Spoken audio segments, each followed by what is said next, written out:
Hello everyone, welcome back to my channel. এখন ঘড়িতে বাজে 3:40।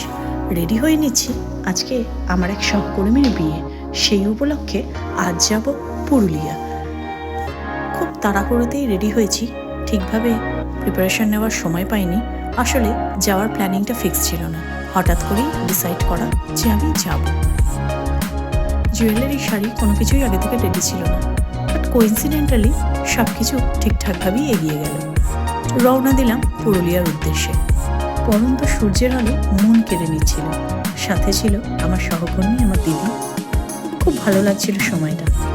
বেশ কিছুটা সময় গুগল ম্যাপ দেখতে দেখতেই কেটে গেল, রাস্তাটা বুঝতে একটু অসুবিধা হচ্ছিল। পৌঁছে গেলাম বিয়ে বাড়িতে।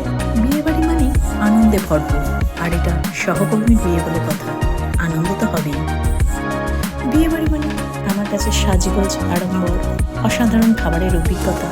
আর এইখানে আরও একটা স্পেশাল আকর্ষণ ছিল, সেটা হচ্ছে এই ডিজে ফ্লোরটা। একটা ছোট্ট বাচ্চা ভীষণ সুন্দর করে নাচানাচি করছিল এবং মজাই লাগছিল দেখতে। বেশ কিছুক্ষণ আমরা ওপরে ছিলাম, এবারে নিচে যাচ্ছি বাকি জায়গাগুলো ঘুরে দেখার জন্য। চারপাশটা অসাধারণ ছিল, অনেকটা দূরের রাস্তা, তাই তাড়াতাড়ি খেতে বসতে হলেও ইচ্ছে না থাকলেও। মেনুর মধ্যে ছিল স্যালাড, ভেজ কাটলেট, কুলচা নান, ডাল মাখনি, ফুলকপি পনির রোস্ট, ফ্রাইড রাইস, ভেটকি চিলি, রুই পোস্ত, মাছের কালিয়া, রসগোল্লা, চাটনি, পাঁপড়, মিষ্টি, আইসক্রিম।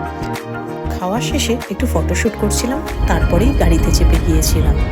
আর ফেরার সময় দারুণ লাগছিল পরিবেশটা, এত সুন্দর রাস্তা, সাথে মনের পছন্দ মতন গান এবং সহকর্মীর সাথে হাসি ঠাট্টা।